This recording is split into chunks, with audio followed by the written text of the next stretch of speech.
Assalamualaikum warahmatullahi wabarakatuh, sahabat Takwa. Senang sekali bisa kembali menemani Anda dalam Takwa Talks with AI. When Takwa Talks to Technology, obrolan ringan menambah ketakwaan. Waalaikumsalam warahmatullahi wabarakatuh. Alhamdulillah, semoga kita semua sehat dan selalu dalam lindungan Allah Subhanahu wa Ta'ala. Amin. Hari ini kita mau coba bahas lebih dalam nih. Satu ayat di surah Al-Baqarah, ayat 68. Ini kan bagian dari kisah yang terkenal banget ya, soal Bani Israel sama perintah menyembelih sapi betina itu. Betul sekali. Kita akan fokus ke bagian jawaban Nabi Musa alaihissalam, ya waktu kaumnya mulai nanya-nanya detail soal sapi yang diperintahkan itu. Nah iya, ini kan nyambung langsung sama ayat sebelumnya ya, ayat 67. Iya, nyambung banget. Di ayat 67 kan diceritain gimana awalnya mereka itu ragu, malah nuduh Nabi Musa alaihissalam bercanda pas dapat perintah itu. Ingat kan ucapan mereka? Atatahiduna huzwa. Masa engkau mau jadiin kami bahan ejekan gitu? Oh iya, iya. Terus Nabi Musa alaihi salam berlindung kepada Allah Subhanahu wa Ta'ala dari sifat jahil itu. Nah, setelah ditegur gitu, baru deh di ayat 68 ini mereka mulai nanya lebih serius. Kayaknya udah mulai sadar kalau ini perintah beneran dari Allah Subhanahu wa Ta'ala. Oke, jadi ayat 68 ini dimulai dengan pertanyaan mereka. Qalu ud'u lana rabbaka yubayyin lana ma hiya. Mereka bilang, tolong dong mohonkan ke Tuhanmu buat kami, biar dia jelasin ke kami. Gimana sih sapi betina itu? Pertanyaan mahia, bagaimana iya? Ini maksudnya apa ya sebenarnya? Kok nanyanya gitu? Pertanyaan ini, sahabat Aqua, bukan nanya hakikat sapi itu apa, ya jelas sapi kan? Para ulama tafsir kayak Imam Az-Zajjaj, terus juga Abu Sa'ud gitu, menjelaskan kalau mereka itu nanya sifat-sifatnya. Ciri-cirinya gimana? Oh, spesifikasinya, gitu ya? Kenapa kok nanya spesifikasi? Nah, ini menarik. Mungkin seperti yang diisyaratkan dalam tafsir Abu Sa'ud sama Al-Alusi, mereka itu heran, agak nggak masuk akal buat mereka gimana caranya sapi bisa dipakai buat menghidupkan orang mati. Ah, iya. Logika mereka nggak nyampe mungkin ya. Betul. Jadi mereka mikir, wah ini pasti bukan sapi sembarangan. Pasti ada sesuatu yang spesial, yang khusus. Makanya mereka nanya, sapi yang kayak gimana sih ini sebenarnya, gitu. Oke. Jadi karena merasa tugasnya aneh, mereka mikir sapinya juga pasti punya ciri-ciri aneh atau spesial. Tapi sikap nanya terus-terusan ini ada catatannya ya? Ada banget. Ini poin penting dari sahabat Abdullah bin Abbas radhiyallahu anhuma. Ada riwayat dari As-Suddi, bisa kita temukan di tafsir Ibnu Abi Hatim atau Mausu'ah at-Tafsir Al-Ma'thur. Beliau itu bisa dibilang mengkritik sikap Bani Israel ini. Gimana kritiknya? Kata Ibnu Abbas radhiyallahu anhuma, intinya gini, coba aja dari awal mereka itu langsung ambil sapi betina mana aja, terus disembelih. Udah, selesai.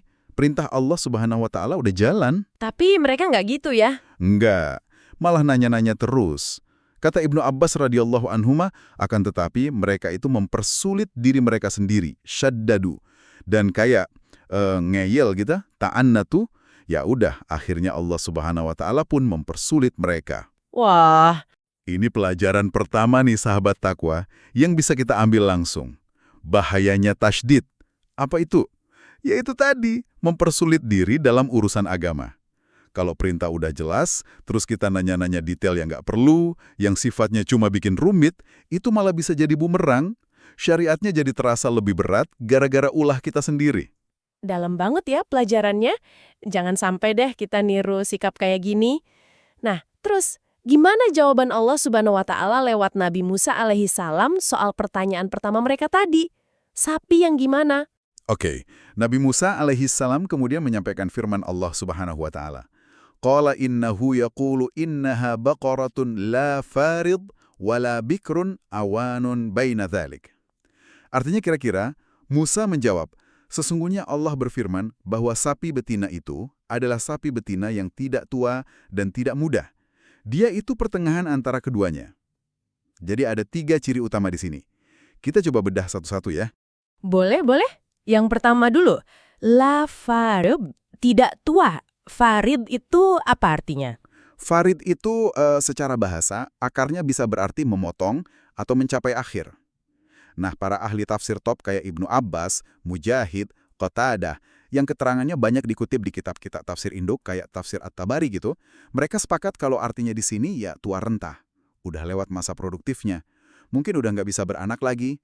Intinya bukan sapi yang udah uzur lah. Oke, jadi bukan sapi yang udah tua banget, yang mungkin udah lemah gitu ya. Terus yang kedua kebalikannya, wala bikron, dan tidak muda. Ini maksudnya gimana? Betul, ini kebalikannya. Bikr itu artinya sapi yang masih sangat muda. Perawan, kalau istilahnya. Para ulama tafsir yang tadi disebut juga setuju sama makna ini. Ini sapi yang ya masih kecil lah, belum pernah melahirkan, belum matang sepenuhnya. Jadi nggak boleh ketuaan, nggak boleh kemudaan. Terus ada penegasan lagi nih. Awan baina dhalik, pertengahan antara keduanya. Nah, awan ini apa detailnya? Awan ini merujuk ke usia tengah-tengah, yang pas, yang ideal. Nggak setua Farid, tapi juga nggak semuda Bikr. Kalau menurut Imam Mujahid, seperti yang diriwayatkan Imam At-Tabari, ini mungkin sapi yang udah pernah lahiran sekali atau 2 kali. Udah dewasa, udah matang. Oh, jadi udah terbukti produktif gitu ya? Bisa jadi. Terus ada tambahan menarik dari Ibnu Abbas radhiyallahu anhuma. Beliau bilang, usia awan ini adalah pas sapi itu lagi di kondisi fisik terbaiknya. Paling kuat, paling prima, penampilannya juga lagi bagus-bagusnya. Wah, jadi bukan cuma tengah-tengah umurnya, tapi tengah-tengah dalam artian puncak performa ya, keren nih. Sifat pertengahan ini kayaknya ada makna lebih dalam lagi ya. Nah, itu dia. Pas banget. Ini langsung nyambung ke pelajaran kedua yang bisa kita petik sahabat takwa. Pentingnya moderasi, pentingnya keseimbangan. Deskripsi awan, baina dalik, ini kayak jadi simbol gitu. Simbol gimana tuh? Ya simbol bahwa dalam banyak hal, kondisi tengah-tengah itu yang terbaik. Nggak ekstrim, nggak terlalu kaku kayak sapi tua, Faurid, tapi juga nggak terlalu hijau, belum matang kayak sapi muda, Bikr. Ini kan prinsip wasatiyah, jalan tengah, yang dianjurkan banget dalam Islam, sikap pertengahan, tindakan pertengahan. Masya Allah, keren banget ya mengaitkan ciri cisik sapi sama prinsip hidup. Oh iya, tadi ada frasa baina dzalika. Saya perhatiin deh, kata baina itu kan biasanya artinya di antara dan diikuti dua hal gitu ya. Tapi di sini kok cuma dzalika itu, bentuknya tunggal. Gimana tuh penjelasannya? Jeli sekali Anda. Nah ini salah satu contoh keindahan sekaligus efisiensi bahasa Al-Quran. Para pakar tata bahasa Arab kayak Al-Farra, Az-Zajjaj, yang penjelasannya dikutip di banyak kitab tafsir, termasuk tafsir Al-Wahidi atau Abu Hayyan, mereka nerangin kalau kata tunjuk dzalika di sini, meskipun kelihatannya tunggal, tapi secara makna dia itu kembali ke dua kondisi yang disebut sebelumnya. Oh, ke si tua sama si muda tadi ya? Betul, kembali ke Farid dan Bikr. Jadi artinya tetap pertengahan di antara kondisi tua dan kondisi muda itu. Cuma diungkapkan dengan lebih ringkas. Hemat kata tapi maknanya dapat. Luar biasa kan? Masya Allah, iya ya. Ringkas tapi padat, keren banget. Terus, kenapa ya Allah Subhanahu Wa Taala kok menetapkan spesifikasi usia yang pertengahan prima ini? Ada tujuan khususnya nggak? Ada. Menurut para mufasir seperti Imam Al-Alusi dalam Ruhul Ma'ani atau Imam Abu Sa'ud, pemilihan usia awaan ini salah satunya buat menghilangkan keraguan. Bayangin kalau disuruh nyari anak sapi kan kesannya lemah gitu ya. Atau kalau sapi tua kesannya udah nggak bertenaga. Iya juga ya. Nah, dengan milih sapi yang usia pertengahan, yang lagi kuat-kuatnya, ini kayak negasin gitu. Ini perintah serius loh, butuh pengorbanan yang terbaik, bukan yang sisa-sisa atau yang belum matang. Jadi bukan sembarang sapi. Oke. Jadi biar nggak ada celah buat mikir macem-macem lagi ya. Jelas banget sekarang tujuannya. Nah, terus di ujung ayat 68 ini kan ada kalimat perintah. Faf'alu ma tu'marun. Maka kerjakanlah apa yang diperintahkan kepadamu. Kayak ada penegasan gitu ya di sini, nadanya tegas banget. Tegas banget. Ini kayak desakan gitu. Udah, stop nanya-nanya lagi, sekarang kerjain. Gitu. Entah ini ucapan Nabi Musa alaihissalam langsung atau firman Allah Subhanahu wa Ta'ala yang disampaikan lewat beliau, intinya sama. Udah cukup pertanyaannya, sekarang waktunya bertindak. Laksanakan segera. Jangan ditunda-tunda, jangan cari alasan lagi. Nah, ini langsung nyambung ke pelajaran ketiga dong ya. Persis, pelajaran ketiga. Pentingnya ketaatan dan bersegera dalam melaksanakan perintah Allah Subhanahu wa Ta'ala. Sikap Bani Israel yang penuh tanda tanya, penuh keraguan, banyak nunda, ini kan kontras banget sama apa yang seharusnya jadi sikap seorang mukmin. Somi'na wa ato'na. Kami dengar dan kami taat. Kami dengar dan kami taat. Iya, Syekh Abu Bakar Al-Jazairi dalam Aisarut Tafasir itu menekankan banget aspek ketaatan ini sebagai pelajaran dari ayat ini. Kalau udah ada perintah dari Allah Subhanahu wa taala, ya udah laksanakan segera. Sebisa mungkin. Walaupun mungkin saat itu kita belum 100% paham hikmah di baliknya apa. Yang penting taat dulu. Wah, jadi udah 3 pelajaran penting nih dari ayat ini aja. Pertama, jangan mempersulit diri sendiri dalam agama, hindari tasydid. Kedua, utamakan keseimbangan dan jalan tengah, prinsip A'wan. Ketiga, bersegeralah dalam ketaatan, semangat faf'alu ma tu'marun. Luar biasa ya sahabat takwa, dari satu ayat aja dalam banget maknanya. Betul. Dan kisah ini kan belum selesai sebetulnya. Justru karena mereka nanya terus, di ayat-ayat selanjutnya, ciri sapinya jadi makin spesifik lagi. Dan ini ada kaitannya sama satu kisah inspiratif yang sering banget diceritain terkait pencarian sapi ini. Oh ya? Kisah tentang apa tuh? Penasaran nih. Ini kisah tentang manisnya buah birrul walidain, berbakti sama orang tua.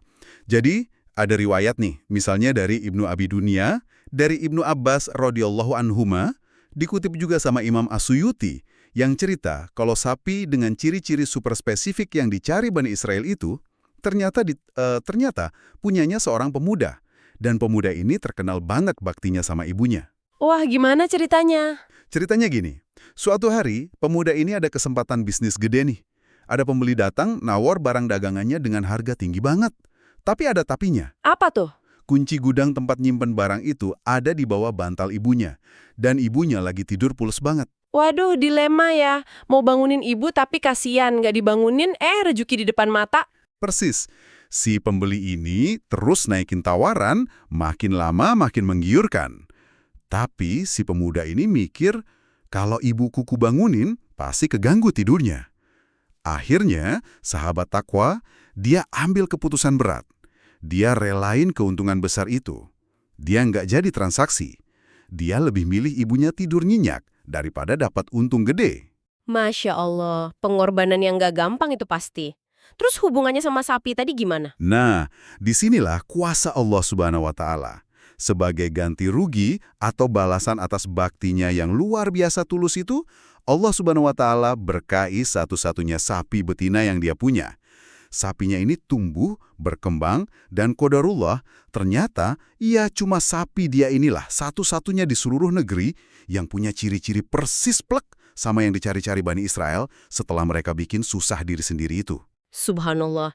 Jadi pas dicari-cari, ketemunya cuma punya pemuda itu. Iya, akhirnya Bani Israel nggak punya pilihan lain.